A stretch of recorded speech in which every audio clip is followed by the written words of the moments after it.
Welcome to the 100 Club. I'm Tom, joined by Rich, and we've got another fabulous interview today with Adam Milne of the Birmingham Phoenix.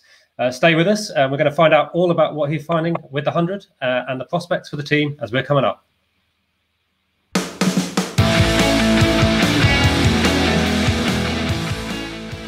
Adam, good morning. How you doing? Oh, I'm very well, thank you. How are you guys? Yeah, good, thanks. Great. Thanks so much for joining us. It's Thursday morning. You must be pretty busy because you've got a big game tomorrow against Southern Brave. How are the preparations going? Yeah, it's good. We drove over yesterday, sort of a bit of a chill day yesterday, and we'll have training this afternoon, and then tomorrow into the game. So, Adam, it's been a good start for the tournament for you. Picked up a couple of wickets in the opening game, and you're currently striking 300 and you're yet to be dismissed. Is it about time we start talking about Adam Milne, the all-rounder? Yeah, I had a mate text me through, and he's like, "Oh, I think you're top of the strike rate in the competition." I was like, I'll take that, yeah. But I guess it sort of leads into a bit more of a serious question in that, you know, we've seen in a few of the games, like lower order runs being absolutely critical to victory. So are you spending a bit more time in the nets thinking about how you're going to approach these very kind of short innings and how you're going to kind of maximize your runs? I think no more than usual. I think with any game, whether it's the 100 ball format, 2020, 1 day test match, 4 day, I think getting runs out of 8, 9, 10 can sometimes be the winning of the games. And you'll find sometimes in the instances with those guys in 8, 9, 10, you also might have to be chasing down a finishing target or get the other guy on strike. So you're still going to be able to play a role with the bat, hit a boundary if you need to, or rotate the strike to get the guy that's on a few runs to finish the job. Yeah, obviously you're in the squad mostly as a bowler though. How are you feeling about your bowling at the moment? Feeling good and fresh? Yeah, I felt really good. The first game, it was nice to get out there and get started in the 100. Get a couple of wickets and felt the rhythm was pretty nice. Unfortunately, I guess with the short game against Manchester and obviously a spin-friendly wicket, I only bowled the old 5 balls. So I was sort of joking around, said it saved me my career 15 balls. So I'll hopefully get a few more out the back end. Yeah, you weren't motioning to Moeen Ali that you could bowl a bit of leg spin like later on in that innings. I tried one early on, and I think it got clipped away for 4. So I'll leave the spin to him and Emmy and Livy. Yeah, obviously the squad has quite a Kiwi flavour to it as well, with Daniel Vittori, yourself and Finn there. Does it feel like that's kind of a spine of the team? What do you think that does? And how does the sort of the New Zealand cricket philosophy come into the Birmingham Phoenix? Yeah, I think it's good for me and Finn to sort of have some familiar faces around the group.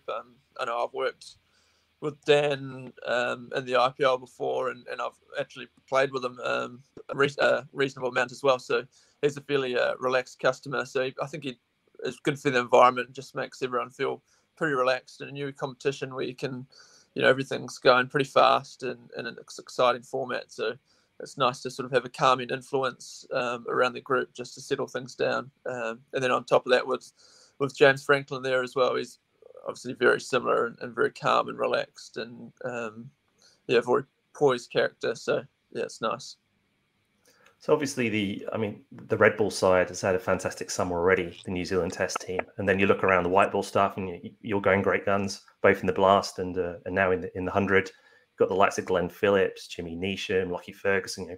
Kiwi cricket seems in a really good place at the minute. So what's going so right? Why are you guys producing so many good cricketers at the minute? Yeah, it's a great question. I don't actually know. I think we've just got obviously it's the product of since we sort of moved into that style of cricket and sort of playing for each other and trying to really show off that sort of team environment within the New Zealand setup and sort of everyone playing team first sort of cricket. I think that sort of shone through over the years, and I think there's part and parcel of you sort of got probably some of our New Zealand's best cricketers ever currently playing with Kane. You've got Trent, Tim. Then now you're seeing the likes of Devon Conway come through, and then the youngsters can sort of feed off those guys and you see how hard they work and how much they're sort of continuing to develop their games. And I think it just makes the young guys want to sort of be around that and just develop from that. And I think that's it's been a big part of the New Zealand cricket success. Yeah, and I presume there'll be no letting off on Colin de Grandhomme tomorrow, though. No, hopefully I'll be able to get him out cheaply, and maybe if he bowls me a couple at the end, I'll be able to clip a couple away for boundaries, keep that strike rate going. just thinking about sort of tactics for a sec, because you bowl. You open the bowling, but then you also bowl at the death. And when you're opening the bowling, I guess you've got a good idea about who you're going to be facing in terms of the openers and what they're going to be trying to do. But then at the death, you don't really know what the situation is. So how much of your spell have you kind of already kind of thought through what you're going to bowl when you're opening, compared to like when you're going to bowl like over ball number 90 to 95, for instance? Is it pre-planned, or are you coming up with a strategy on the fly? I think at the top there's always a little bit of a plan. Obviously, everything depends on the wicket, but you're probably more so planned at the top in terms of you sort of get the analysis, where guys are looking to probably attack you, or where you can feel like you can dismiss them. Obviously, the power play is an area where teams go quite hard, but it's also an opportunity to take a few wickets and really change the game early on and create some pressure and stop an early strike rate. I think you find it in sort of T20 cricket, you take 3 wickets in the power play, usually go on and win the game. So it's the same thing with the 100. If you can sort of take 2 or 3 wickets, then it really stunts the ability to be able to accumulate sort of through the middle bit and then finish strong. I guess in the death overs, you do the planning and where guys' areas are where they score the bulk of their runs or where they're looking to hit boundaries. And then it's a little bit of the ground and the boundary sizes. If there's a big short side, the pitch, how it's playing slow, then you're more inclined to sort of bowl slower balls and into the wicket. If it's a really nice wicket, then you're going to go to your Yorkers and try and just outfox them a little bit with field placements and just sort of surprise deliveries. But all in all, there is a lot of planning that goes into it. And then once you're out in the field, it's sort of being able to just tap into those plans and sort of come up with little ploys and things on the go just to feel your way through it, how you're feeling. If you're hitting your Yorkers, if you're not, then you need to change it up and try a few different things. Yeah, we were lucky enough to have a chat to Dan Wisden, the data insights guy at the Phoenix, before the tournament started. It sounds like you kind of embrace that side of the game, the data-driven stuff. Is that fair? Yeah, I think it's really important to know, exactly like what I was saying before, where guys' strong areas are, where their weak areas are, and then obviously you can formulate a plan to how you're going to break that down and attack them those ways. So you've got a bit of experience of franchise cricket, having played in the IPL, having played in the Big Bash, and obviously this is the early days of the 100. But what's your early thoughts? How does it compare with those kind of big franchise tournaments?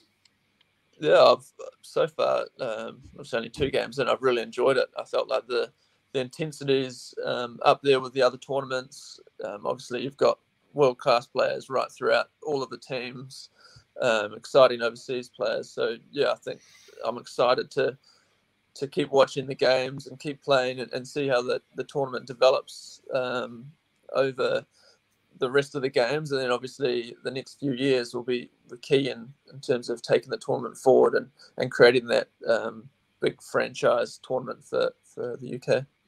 And in the sense of what this tournament's doing right now, do you have a bit of an eye towards the World Cup coming up?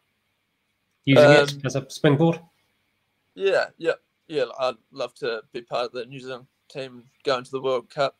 I guess we'll find out over the next wee while whether or not I've been picked. But I mean, regardless of the World Cup, I think every game I go into, I want to play and perform well and help my team win games. And so the goal of this tournament is obviously to be the inaugural winners of the 100 ball comp and take each game as it comes.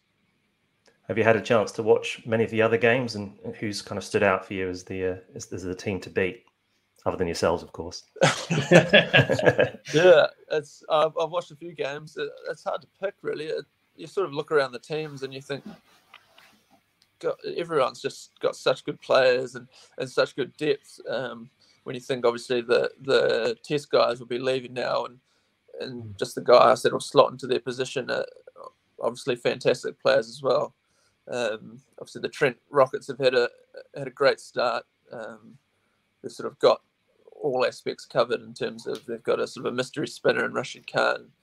They've got some searing pace in Marchant DeLonge, who obviously took that 5-wicket haul as well. It looked like he was bowling seriously fast. And then they've got some very attacking batsmen. You look at sort of like Alex Hales and Darcy Short at the top there. It doesn't get sort of too much more explosive than that.